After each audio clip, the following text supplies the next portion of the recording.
Alright, so I'm gonna do a Calendly API demo. Okay, so we are here in the Axiom workspace, and we see here user settings. So users can set their own integrations. Okay, so we have Calendly, and I'm already logged into my Calendly account right here. So you have to have a trial. You have to have like a trial, like a free trial that allows you to use APIs, or like an actual paid account. So here, because we're logged in, it's not going to go through the authentication. It's going to automatically go through the authentication for you. You don't have to choose an account and everything because the cookie's already saved. So that modal showed that it worked. Now, what did this actually do in the back end, or in the front end, first of all? So if you go to user integrations, okay, so let's start here. So if you look at here, we just have, this is like the box for Calendly integration. We get the icon, we get the name, and it actually checks through the API key. So let's say you want to add an integration. We're gonna come here. We're gonna go to add, and what this does in the background is it's similar to the Gmail, the way I explained in my Gmail integration video. But basically, inside the parameter, when you finish authenticating, it will look like this: 3 success. This is what the response. This is what the return. We call this the return URI. And let me show you why. So if you come here and you go to Calendly developer, so when you're creating like a webhook subscription for Calendly, so this is like us as Axiom, we create this, and we specify a return URL. Okay, so this is what will return. Let's say we add integration, right? Then the authentication pops up. Then when it's done, it's gonna return as this return URL, the same one here. Now, we masked it. So what that means is that, like, we don't want users to actually know what it is, because then, like, you can mess up the API. You can mess up things by like entering this, essentially. So if you say, like, I refresh this, then what's gonna happen? It's gonna think that I just did a authentication, and it will try to add account again. We don't want to do that. So that's why, like, it didn't stay inside the browser URL. Otherwise, this is what gets returned. Now, so what that does is automatically, then it's gonna parse the URL, and the data is the 3 success. So now it's gonna automatically parse this, and the provider 3 maps to Calendly. This is something that I specify in my route. So if I look at the route, so when this ID is 3, specify Calendly. That's what it should do. It gets the code. The code is the authentication code, so it's gonna add that inside the parameter of the URL after the 3 success that I spoke of earlier. And now when we this basically erases the addition of the other stuff that I was talking about earlier, and this opens this opens the modal. Okay, so then we have here integration. So then we're gonna add Calendly site, and then afterwards we're gonna add it to the model in the front end. Okay, so that it stays in the front end, and in the UI it will show. But we also got to add it to the back end. So here it is parsing data. We're setting up the object. Let's go back. So here, this actually is where we add it to the back end. Okay, so now if I had to look on, it's gonna hit here. Okay, it's gonna go through here. Now if it's Calendly, we're gonna create a new site, and then afterwards we're gonna save it into the database. So we also automatically create a webhook subscription for the person as well. So when we create an account, we're basically like creating we're getting like the access tokens. What this does is we similar to the Google, we exchange a authentication token that we had inside the parameter of our URL, return URI. So then we exchange that for authentication tokens, so access token and refresh token. And so now we encrypt in those, put in the database. We also create a signing key. This signing key will be unique to each integration, for each Calendly integration we have in this for Axiom, which makes it so that when we're in the service project, we can identify that, oh yeah, this person already has a subscription with us. It's not some random person trying to access our API. So it adds that a level of security, as well as some other security that we have here. So this is the webhook. Okay, so yeah, you add this data to the database. Then we create a subscription. Here, create a subscription. So we're gonna do a post.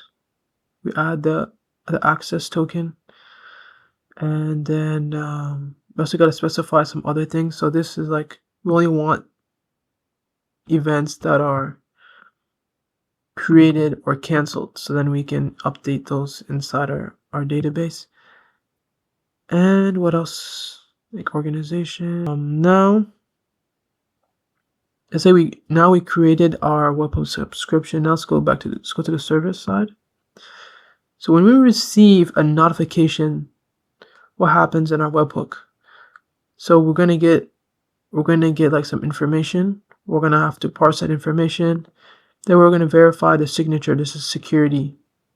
We're gonna verify the signature. We're gonna verify that it's a valid site. What does that mean? Signature, we verified that this notification is actually from us.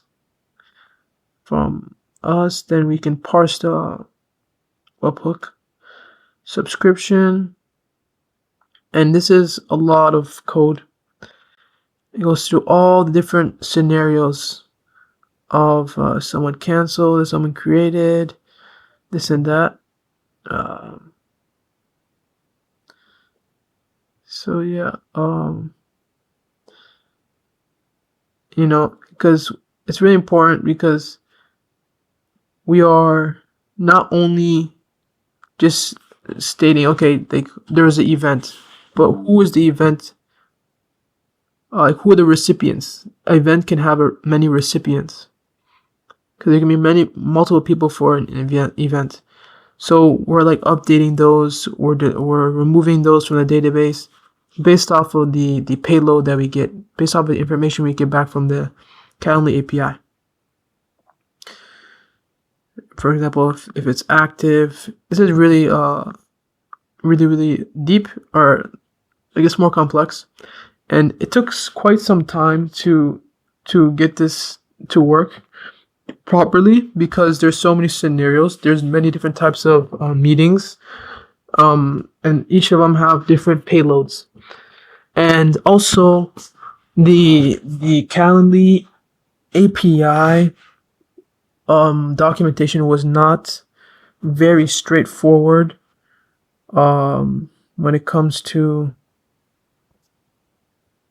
like different scenarios. So you kind of have to just test it and then write your code based off of the different types of payloads in different scenarios.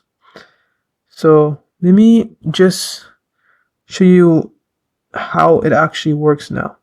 How does this Calendly meeting stuff work for a user? So I'm starting the service project right now so that the process of the webhook can be running in the background. And this is through the Azure process. Okay, so now let's prepare. Let's make sure that this backend is running.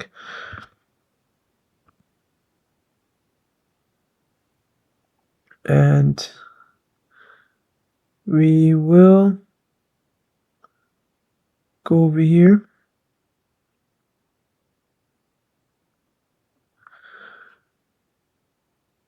All right, so let's say I want to start a meeting and I share this meeting with somebody, okay? Some random person. They're gonna get it like this. They're gonna get their data like this. They're gonna get this link like this. Then they will specify, their information. So I sent that out, and you can see that it received the data, and it's like parsing. It's adding the data into the database, and you can see here that it created a meeting, and it said it came from Calendly. So basically what happened in the background is that it parsed the data, it put it in the database, and this is like the description. If there's any like meetings, for example, it will put like meeting information, you see, like this. So this was like a previous one I had. Microsoft Teams, it puts the password and everything you need to join. This one is just like custom. I didn't specify. It says the amount of time, 30 minutes. So yeah, and then if you go to, let's say, person wants to look at their calendar. We're going to go to projects, calendar, the month of September. Now we also have this. So this is another implementation I added to make it so we can visualize it even more in more detail. So you can see that these are the different users attending the event. And this is from Calendly. So we say this is the account, and then this is also like the other person.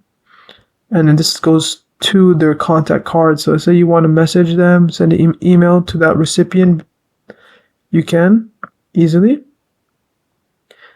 And if there's more information, this would drop down. How I implemented the calendar side of things. So this is for the modal, that pop-up that we have, this thing.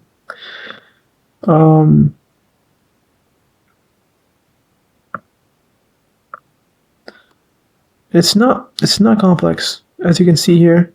We're actually passing data from another part, and then this is like the HTML that goes for the modal. So we're passing data into this component for a modal. Okay, so now let's see, where is this being used? This is the more important part. Where is this being used? We have here in calendar component. This is, so calendar component refers to this calendar in general. And basically, let's close this. It's going to load all calendar data from the back end.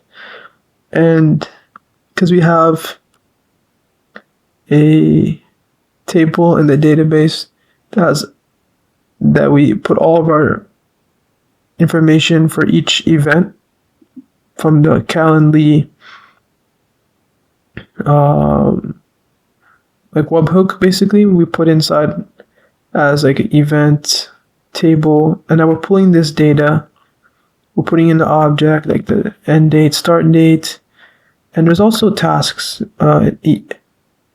Axiom also has tasks, and so it gets the type, and we're just adding this to an array of calendar events. And then this is really interesting. So what this does is, now that we have this new object, we're going to announce this change to other parts in our code. So we can use this in other parts of our code, and whenever a change happens, then like another action will be able to take place based off of that. So it's actually really nice feature and a nice thing. So let's see here. Get calendar type. It's just that, and what else? Data service shouldn't be the, yeah, because it's from the back end. So this is load. Yeah, so we load it, and we get API, and this is like a library for JavaScript. We can say a framework, a library that we can use to make calendars easily. Okay, this is a simple way of saying it. Now, so whenever a new event is added to this list, then this automatically happens. This runs, and what it does, it basically updates the calendar UI with the data. And so, like, for example, if it's a task list, it'll be one color. If it's a calendar event, it'll be another. And it'll be nice also to add like custom colors that users can select later on. So yeah, and then these are the different things that specify like what is as you can see here, like we have the different datas here. So like the color, the time, and the name, and all that. And then it goes and this also happens at the same time. So when someone clicks on this, for example, when they click on this sets off something in the background. So handle click. If it determines that it's a calendar event, it's gonna load it. It's gonna load in the back end, but first it's gonna get more information if it doesn't have it, and then it's gonna put it inside this object, this variable here. When that variable changes, then this will get set off, and then automatically it's gonna open a modal. This is what this code does basically. And yeah, so this is the way. This is basically a summary of how the Calendly integration works so far for Axiom. Thank you.